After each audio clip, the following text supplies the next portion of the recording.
Welcome to সামিস English teaching classes. আজকে আমি যে ভিডিওটা তৈরি করতে চলেছি সেটা হচ্ছে ডু বা ডাজের ব্যবহার। আমরা যখন প্রশ্ন করি সাধারণভাবে এই যে করো, যাও, খেলো, এইসবের ক্ষেত্রে আমরা ডু বা ডাজের ব্যবহারটা কিভাবে হয়। তাহলে চলো শুরু করা যাক। Let us start.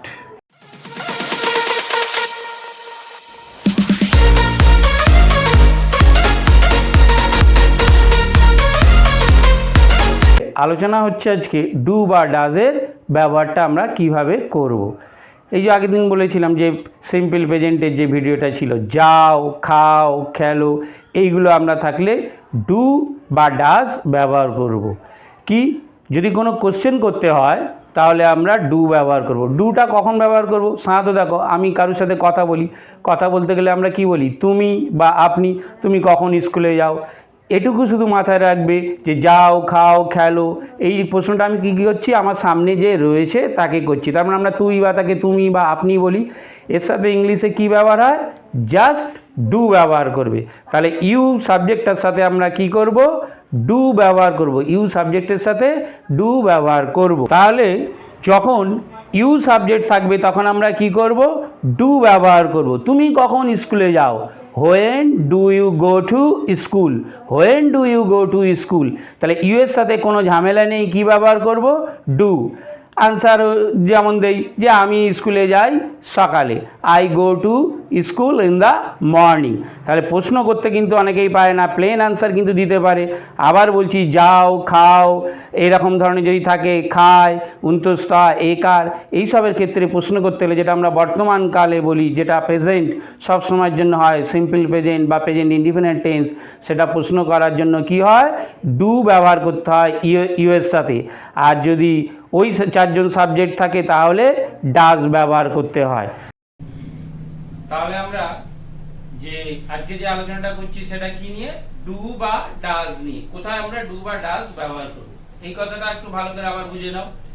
যখন ভার্ব বাংলার মধ্যে আ, এ, ই ভার্বের মধ্যে থাকে তখন আমরা কোশ্চেন করার জন্য ডু বা ডাজ এর সাহায্য নেব, বা না দিয়ে লাইন লেখার জন্য ডু বা ডাজ এর ব্যবহার করব। কখন ডু? সবার ক্ষেত্রে ডু ব্যবহার করব, শুধু ওই চারজন সাবজেক্টকে বাদ দিয়ে। কোন চারজন? হি, সি, ইট বা কোনো নাম, এই চারজন হলে তাহলে কি হবে? হচ্ছে ডাজ ব্যবহার হবে। না হলে বাকিদের ক্ষেত্রে কি হবে? সব সময় ডু ব্যবহার করব। শুধু দেখব কাজ করা ভার্ব হচ্ছে কিনা। কাজ করা ভার্বই হলে আমরা ডু বা ডাজের ক্ষেত্রে ব্যবহার করতে পারবো। যেমন দেখো এখানে উদাহরণ বোর্ডটার দিকে একটু তাকাও, যে I play football. I play football, যে এটা এখানে দিয়েছে আমি ফুটবল খেলি। এবার আমি যদি কোশ্চেন করি তুমি কি ফুটবল খেলো? তুমি কি ফুটবল খেলো? তাহলে কি দেখো ইউ, তাহলে ওই চারজন না। তাহলে ওই চারজন না বলে আমাদের কি করতে হবে? সাহায্যকারী ভার্ব কার সাহায্য নেব? যে ডু, ডাজ নয়। কারণ সাবজেক্ট হচ্ছে কি আমি। তুমি কি ফুটবল খেলো বা আমি কি ফুটবল খেলি, দুটোর ক্ষেত্রেই ডু হবে, ডাজ হবে না। এবার দেখো কি লিখেছি, ডু আই প্লে ফুটবল? আমি কি ফুটবল খেলি বা তুমি কি ফুটবল খেলো? Do you play football? Question mark. Do you play football? আচ্ছা, তাহলে আবার বলে দিচ্ছি, ওই চারজন যদি সাবজেক্ট হয় তবেই আমরা কিন্তু ডাজ ব্যবহার করব, প্রশ্ন করার ক্ষেত্রে হোক বা না দিয়ে লাইন ক্ষেত্রে হোক। সেকেন্ড নাম্বার 2 এক্সাম্পলটা দেখো কি লিখেছি, সে ফুটবল খেলে। He plays football. He plays football. কেন ভার্বের সাথে এস বাই এস দিয়েছি? এস বাই এস কখন কি হয় এটা জানতে হলে কিন্তু আমাদের আগের ভিডিওটা দেখে নেবে, ওখানে কিন্তু বোঝানো আছে সম্পূর্ণভাবে কখন ভার্বের সাথে এস বাই এস দিতে হয়। যখনই এটা একটা চালাকি আমাদের, যখনই দেখবো ভার্বের সাথে এস বাই এস আছে তখনই কোশ্চেন করার জন্য কি, সে কি ফুটবল খেলে, তার মানে ওই এসটা কি করব? আমাদের ডাজে নিয়ে চলে আসতে হবে। Does he play football? Does he play football আমরা ওইটা ব্যবহার করব। ভার্বের সাথে এস বাই এস আছে, এইটা কাজে লাগাবো। বা আরেকটা জিনিসও ভাবতে পারি, ওই চারজন সাবজেক্ট, ওই যে আমরা যে কোশ্চেনটা করছি হি, এর ক্ষেত্রে কি হয়? হি ডাজ বা ডাজই ব্যবহার করব হি এর ক্ষেত্রে, কারণ আমরা এটা ওই চারজনকে বাদ দিয়ে সাবজেক্ট নয়, হি, সি, ইট বা কোনো নাম হলে কোশ্চেন করার জন্য আমরা কি করব, ডাজ ব্যবহার করব। তাই লিখেছি ডাজ হি প্লে ফুটবল, সে কি ফুটবল খেলে। পয়েন্টটা দেখো নাম্বার 3, রাম সিংস, রাম গান করে। আবার দেখো রাম একটা নাম, তাহলে কোশ্চেন করার জন্য যখনই এ ই ও দিয়ে লাইন থাকবে তখনই আমাদের কোশ্চেন করার জন্য ডু বা ডাজ। আজকে আমরা শিখছি ডু ব্যবহার করব না ডাজ ব্যবহার করব। তাহলে রাম সিংস নাম, তাহলে রাম কি গান করে, তাহলে ডাজ রাম সিং, কারণ ওই যে নাম বলে এখানে ডু হবে না, কারণ ডু হতো যদি দে থাকতো, ইউ থাকতো, আই থাকতো তাহলে হতো। এবার একটা দেখো নাম্বার 4 কি লিখেছি, দে ইট রাইস, তারা কি করে, ভাত খায়, তারা ভাত খায়। আমি যদি কোশ্চেন করতে বলি তারা কি ভাত খায়, এবার দেখো দে সাবজেক্ট, তাহলে ওই চারজনের মধ্যে পড়ছে না, তাহলে কি করব, ডু দিয়ে কোশ্চেনটা করব। ডু দে ইট রাইস, তারা কি ভাত খায়। তাহলে আমাকে সাবজেক্ট অনুযায়ী খেয়াল রাখতে হবে, নোটিস করতে হবে আমি ডু বসাবো না ডাজ বসাবো।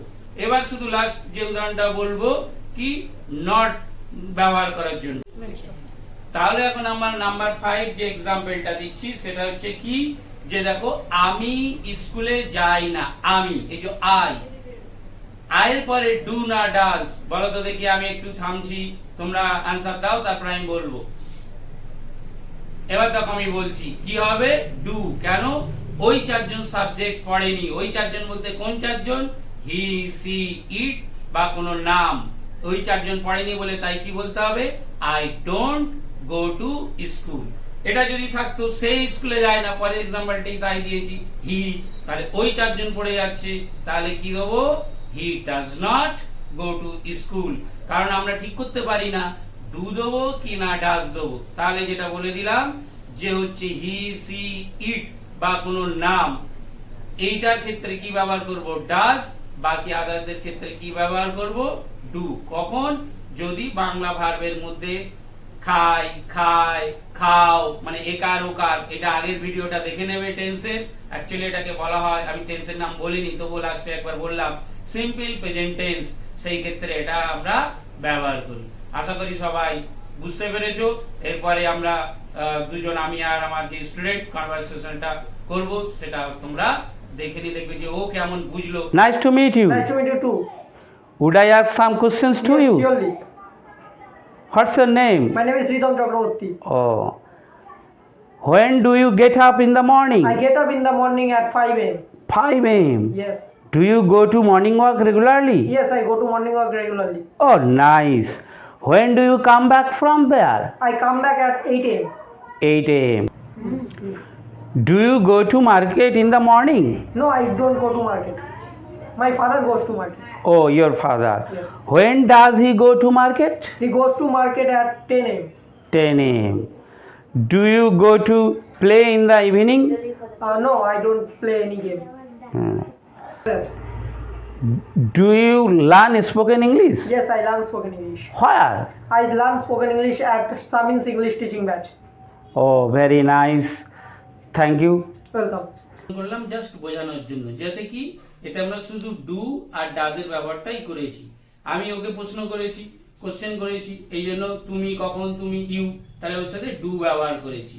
ও আনসার দিয়েছে আয়ের সাথে জাস্ট ফার্স্ট ভার্ব বসে সেটা বসিয়েছে। কিন্তু যখনই থার্ড পারসন সিঙ্গুলার নাম্বার অর্থাৎ বাবা হয়েছে, হি হয়েছে, তখন প্রশ্ন করার জন্য তোমরা একটা নোটিস করবে ভালো করে, দেখবে ডাজ ব্যবহার করেছি। ও আনসার দেওয়ার সময় কি করেছে, ভার্বের সাথে এস বাই এস করেছে, ফাদার গোজ টু। অর্থাৎ এটাই খেয়াল রাখতে হবে যে কখন ডু ব্যবহার করব, কখন ডাজ। সাধারণত ইউকে যদি কোশ্চেন করি তাহলে ডু করব, আর হচ্ছে যদি হি সি কে কোশ্চেন করি তাহলে ডাজ। আনসার দেওয়ার সময় কি করব, হি সি এর ক্ষেত্রে ভার্বের সাথে ডাজ। আর যদি না দিয়ে লাইন বলি, যেটা আমাদের কনভারসেশন আজকে আমি দেইনি, না দিয়ে লাইন বললে হি সি এর ক্ষেত্রে সেই স্কুলে যায় না, he does not go to school, সেই কিন্তু এস বাই এস দেখো রয়ে গেল। কিন্তু আবার যদি বলি আমি স্কুলে যাই না, I do not go to school, এখানে কোনো এস বাই এস এর ব্যাপারটা নেই। ব্যাপারটা আশা করি সবার ক্লিয়ার হয়ে গেল। ভিডিওটা দেখার জন্য, ওয়াচিং করার জন্য সবাইকে